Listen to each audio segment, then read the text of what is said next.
Good morning, wrestling fans, and welcome to PWR today for March 30th, 2022. The man they call Meathead and Matthew Thomas. Matthew Thomas, I've been bugging Linda Kay about this the last few days. Matthew, are you packed? And are you ready? I'm unpacked because I actually was on a trip last week. So I unpacked and then I'm going to repack again. And I think the cool thing is I'm going to be a much more efficient packer this time around. Not a Green Bay packer, but, just or a fudge packer. Right. Just a packer, and not a, what was Michael Scott's buddy's name? Todd Packer. Not a Todd Packer either. But, I'm just an efficient packer. We were on the same wavelength there because that was the next joke that was coming on. Are you a Todd Packer? Yes, indeed. Matthew Thomas, we are at Wednesday.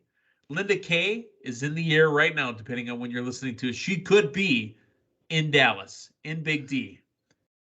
Matthew Thomas. Linda could actually be listening to this on a plane right now. She could be. Matthew Thomas, you and I arrive tomorrow in Big D. We've also got big news. First, I want to hear about the sponsor before we go any further. Well, when you're packing, make sure you pack some collar and elbow branded gear, which if you were watching Raw a couple of nights ago, you could see collar and elbow guy in the very front row. I think you're going to be seeing a lot of him over the weekend. You'll probably be seeing some of him at Shenanigans, I think would be a safe guess to assume. But if you want to dress like him, go to collarandelbowbrand.com, enter promo code LindaK, save you some money on that. You can spend on Shenanigans tickets if you haven't bought anything, or you can spend on a drink. If you don't buy the open bar package, you can spend on drinks for Matthew and the man they call Meathead.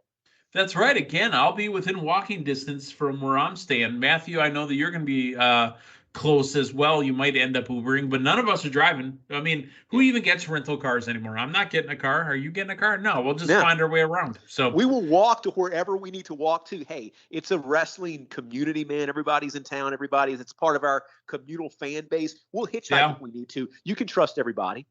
I hope they have those little bird scooters, like I said. And again, when we come back from Shenanigans, which we're going to talk about in a second, I'm hoping that I don't get tackled, because I'll have my bullhorn strapped around my, chest as well. That bullhorn might end up in a few places before the night's over with. Yeah. Let's talk about Shenanigans, shenanigansparty.com. Matthew Thomas, you were the one that broke the news to me, which came off of the socials courtesy of David, the Popcorn Night Hero. We've added another guest to Shenanigans this Friday night, April 1st. Matthew, break it. Not just a guest, okay? We have added a guest, and we've also added musical entertainment in the form of one, Jeff Hardy, who will not just be appearing, but will be performing a live acoustic set for all the attendees of Shenanigans. That's amazing because, if you think about it, for one, Gillies in, Dallas, Texas, Gillies is already, one of those kind of places that hosts a lot of live events. Think about it. Tomorrow night, they're going to have Control Your Narrative with, Adam Shearer, with EC3, and all the other guys that are involved in Control Your Narrative. Then on Friday, we're going to have a Jeff Hardy acoustic performance. And then, again, that same night, if there's a mechanical bull in the house, the man they call Meathead will try to do karaoke on a mechanical bull while holding a bull horn. My goodness, that is going to be a sight to see. My goodness, that you said it, so it's got to happen now. Everybody is expecting the bullhorn, so you've got to deliver. Can you imagine if Jeff calls me up on stage to sing his theme song through the bullhorn? I don't think that is a very unlikely scenario. I think the chances of that happening are probably greater than 50-50 right now. I could go Shatner and try to sing all the WWE, theme songs. I'm just a sexy boy. Sexy boy! And, if for those of you that won't be able to see the videos, that won't be able to make it down, I now present to you the man they call Meathead is going inside of you. And just a sexy boy, woo, woo, woo. Yeah, it's gonna happen. My mom thinks I'm special, just so you guys know. Let's talk news. Let's talk some news. We reported, and everybody else reported, after the Royal Rumble, that Shane McMahon was no longer with the WWE.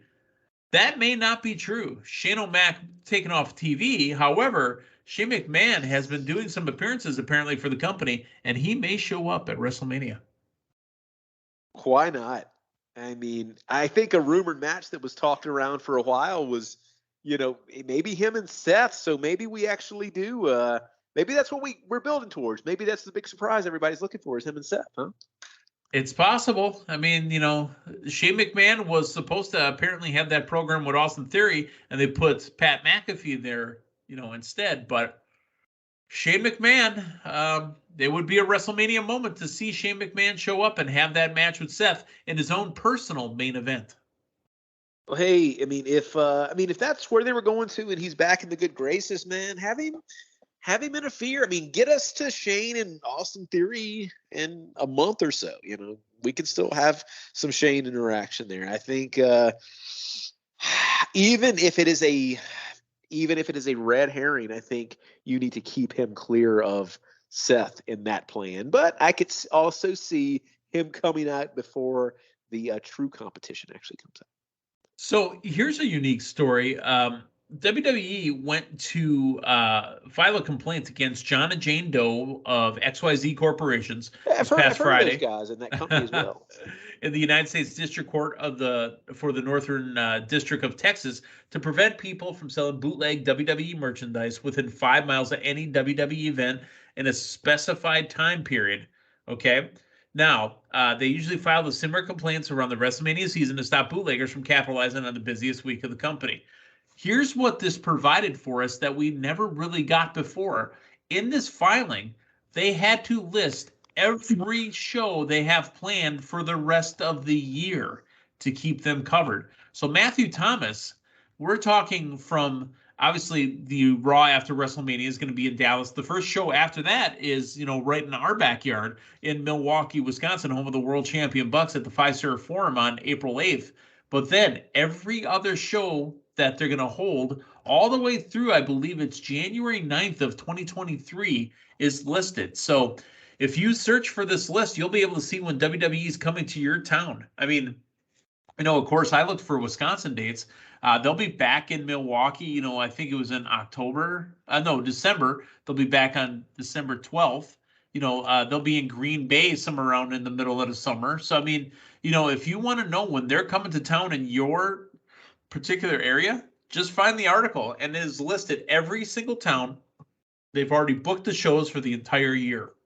So my question to you is, how many pay-per-views is Denver getting this year? Well, they're not listed as pay-per-views unless you know the date of when the pay-per-view would be, and then you can cross-reference it.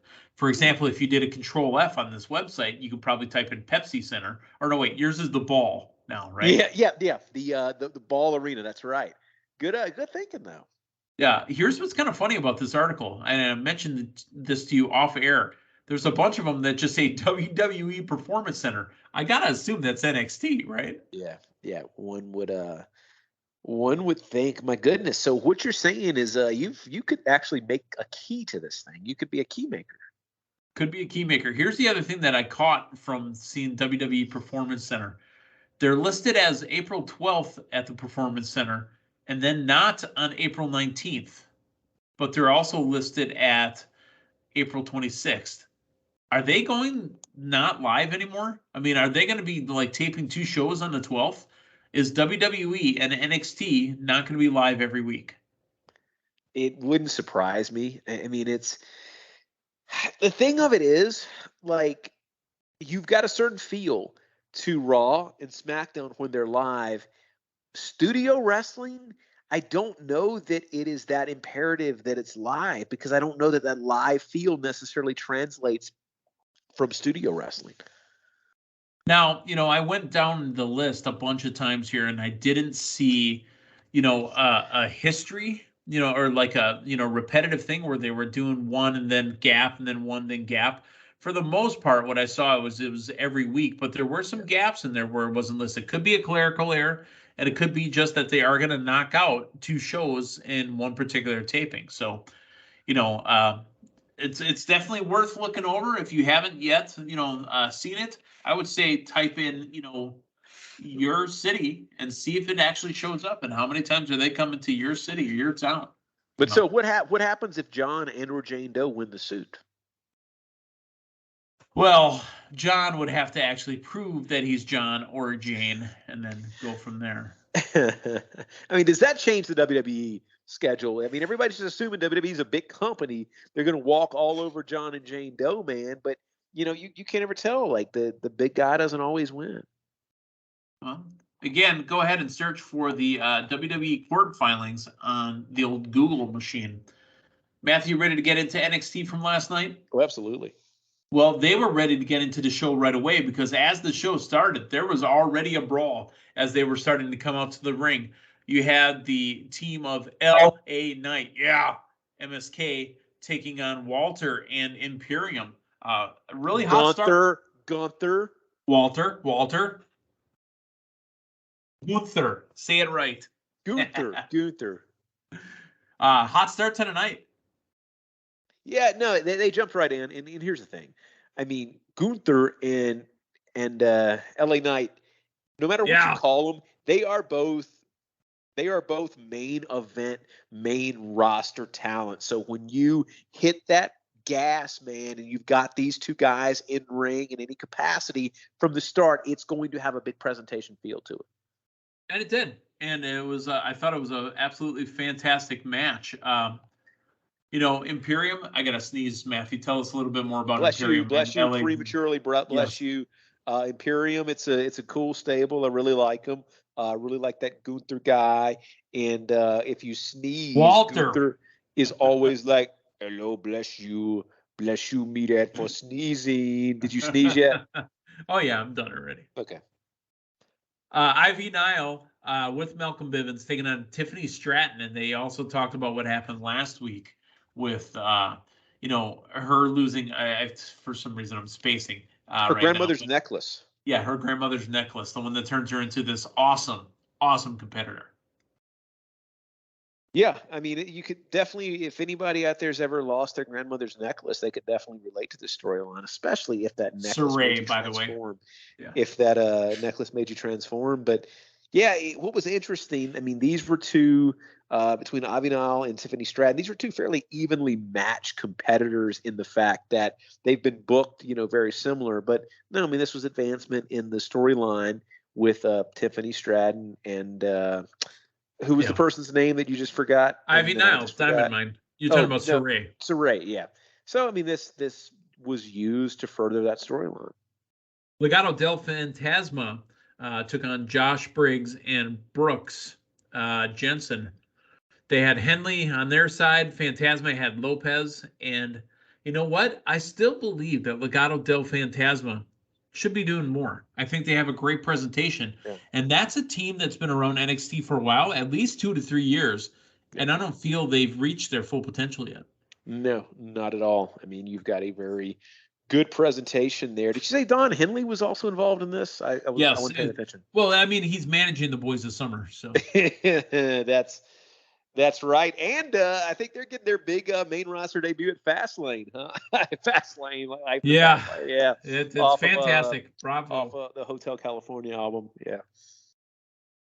Wait, the Hotel California album, that's the Eagles. Life in the Fastlane is Don Henley. Yeah. No.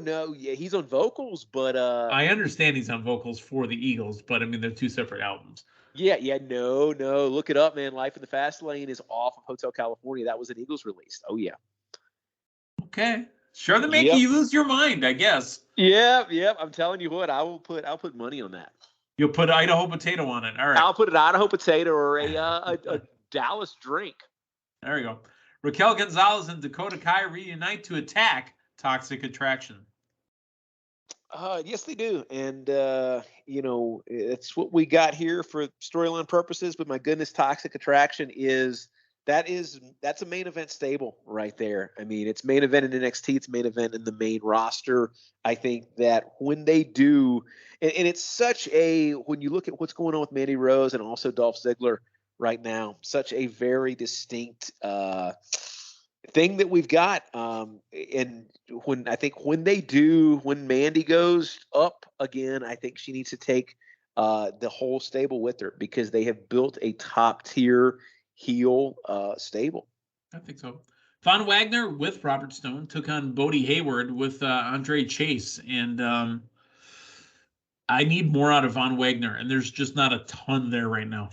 Yeah, and here's the thing with Andre Chase. He really shines in those Chase U vignettes. He really shines when he is in those produced segments. I want to see a little bit more of something to kind of attach to as far as Andre Chase in ring. Joe Gacy had Harlan with him against Draco Anthony.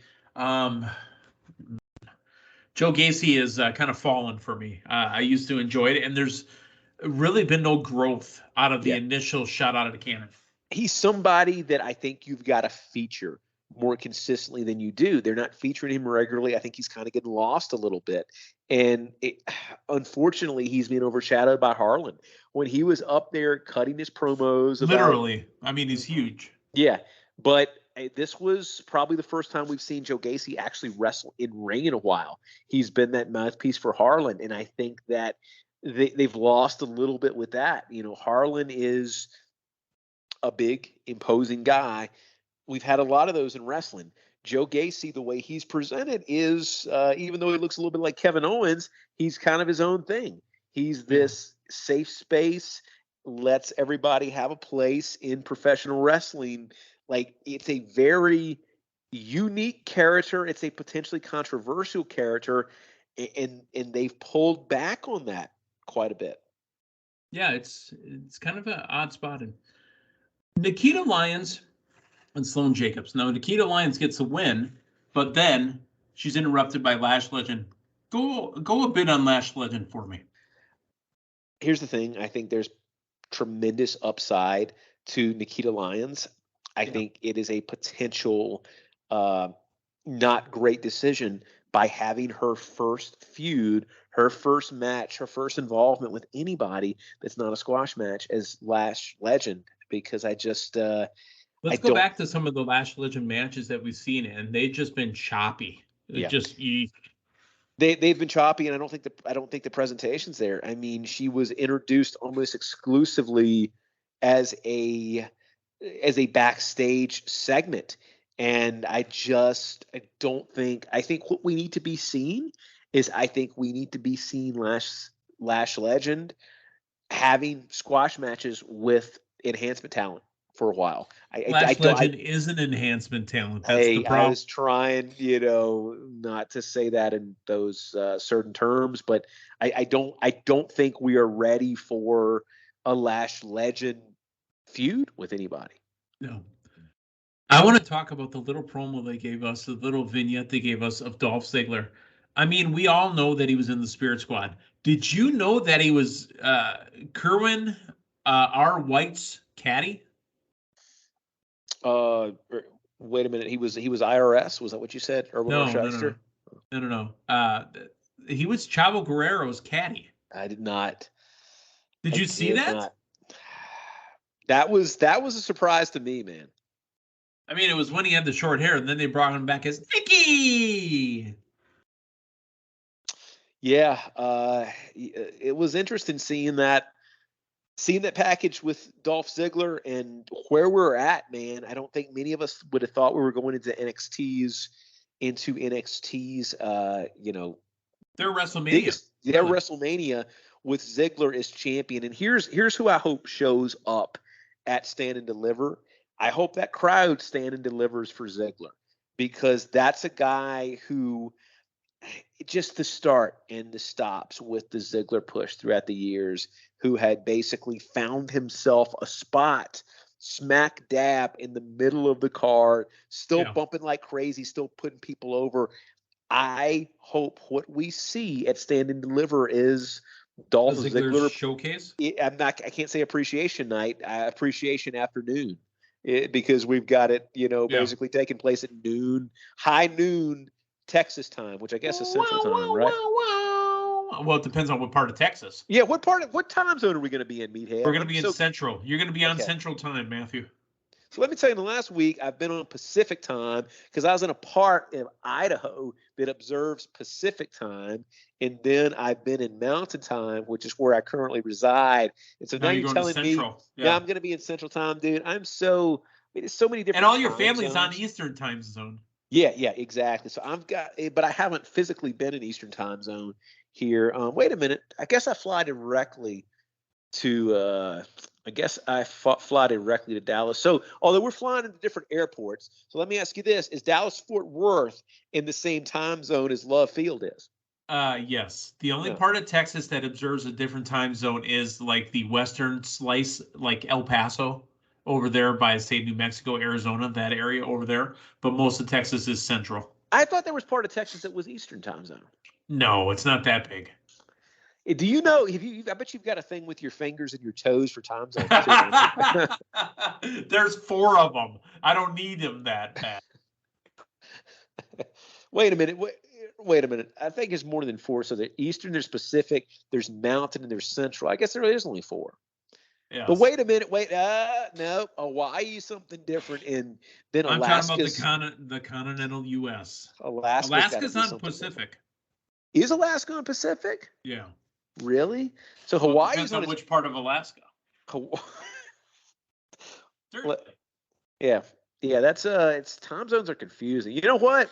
I think since we're going away potentially from daylight savings, I say we just go away from time zones. Alaska has 2 time zones. They have Hawaii Aleutian time and Alaska time. Alaska used to have 4 time zones in 1983. However, the government consolidated the time zones to 2. Hawaii Aleutian, which applies to the westernmost Aleutian Islands, and Alaska time for the rest of the state. So you mean to tell me that there are places that observe Hawaii time that aren't Hawaii? Yes. That are like, what's the most opposite of Hawaii you can think of? It's Alaska, but it's me to tell me Alaska observes Hawaii time, even though it's not Hawaii. They line up. They're up and down. They're straight up and down. Huh. Interesting. They are straight up and down. So I think we need to simplify time zones, and we also need to work on just removing those roundabouts. No, roundabouts you have to learn how to drive. Traffic circles or whatever you call them. You just need to learn how to drive. Anchorage, Alaska, by the way, is only 1 hour behind Pacific. Anchorage, Alaska is only 1 hour behind Pacific. Interesting. Correct. So, all right, enough of the geography lesson. I wanted to mention this to you as well. Does it seem like WWE has Dolph Ziggler in the spot they have him now because the talent that they used to have that was completely over and made himself is now killing it on the indies? And is he still the current NWA heavyweight champion? Dolph Ziggler? No, Zack Ryder, otherwise known as Matt Cardona. And is Dolph Ziggler the Matt Cardona of WWE right now at NXT? Well, that's a loaded and somewhat confusing question. Possibly. I think that here's what, before we even talk about Dolph Ziggler and what it means to Dolph Ziggler, I think to be the Dolph Ziggler of NXT? Yeah, I think there's a certain precedent that was actually started with Mandy. Like the Drew thing was different. Like Drew went away, and we saw it with Finn Balor. Actually, was the first one. I guess we saw it with Finn Balor was the real one. He went down to NXT, stayed there, won the belt after a year, and went back. Yeah, and I had hoped with that could potentially launch somebody into top card level, and we did not get that with Balor. I get the fact that we had a recent title win, but we did not get the Balor push that I felt like Balor should have. We see what the title win means, with Balor, because he's not on WrestleMania. Yeah, it doesn't give you a spot on WrestleMania. Man, I hope that you can potentially do that. You can have somebody go down and be a big fish, a smaller pond to expedite. There's that Carolina leaking out again. At pawn. At least it's not a, you know what? I had a guy that had a bit of a northern accent that I was friends with, and we were talking about something one day, and he's like, yeah, just go to the pawn shop and get it. Like, excuse me? He's like, pawn shop. That's where I go and I exchange my watches and stuff. They give you money. Pawn shop. Go to the pawn shop to get your stuff. So I will say that, like, so you had already gotten all your condoms, and you're like, I don't need to go to the porn shop because I haven't. Right. So I will say that is where, like, the Carolina deviation there is probably better and less confusing. But What were we talking about? I forgot. I lost my place. We were talking about how Dolph Ziggler is playing the Matt Cardona role right now in NXT. Yeah. And I hope that it's at the pawn beneficial shop. to Ziggler. But here's the thing. If Ziggler's going to get like the Mandy Rose treatment, or if he's going to get the Finn Balor treatment, man, he's got to freaking retain come Saturday. I think that's for Braun Breaker to win, especially with the Steiners going into the Hall of Fame. The main event, Matthew Thomas, was the NXT ladder qualifier, the second chance qualifier. A-Kid, Roderick Strong, and Cameron Grimes to the moon. The winner of the match going to the moon and making it at Stand and Deliver, our boy, Cameron Grimes. Although if Grimes hadn't won here, wouldn't it have written itself for him to be Seth Rollins' opponent? Because he didn't have an opponent. Rollins didn't have an opponent. Yeah, I mean, okay. You know, I'm glad to see it. I'm a little concerned. Things are a little bit, and he could very well win the title come Saturday, and I think they will. They've kind of gone like a heartfelt storyline with Grimes, which is a bit of a departure from, what we saw all of last year. I just feel like there's a little bit of kind of confusion now as far as what to make Grimes, how to package Grimes. Well, it's a Grammy package for sure. My segue game was on fire yesterday morning. It's not too good today, but Matthew, that is the end of NXT's recap. We are going to talk to you tomorrow morning, and we're going to recap Dynamite. However, we are also going to be in the air on our way to Dallas, Texas. Matthew Thomas, are you ready? Here's what I think we do, okay? We're flying at different times or whatever. From different locations and different airports we're landing to. Yeah, I think the people that control the airways, the FAA or whatever you call them, I'm not sure, whatever the Federal Aviation Administration. Yes. They want you to think that you can't talk on phones and whatnot. I think you really can, man. So I say this. I say when one of us is up in the air, it's probably going to need to be you because you're going first, or maybe it's me because I'm going later. I think we do a show when one of us is actually on an airplane. They're like, sir, I'm sorry. It's like, see everybody. We should do it live from the bathroom? No, actually. Oh, yeah. Because it can't be live from the cockpit. I mean, that's not going to work out.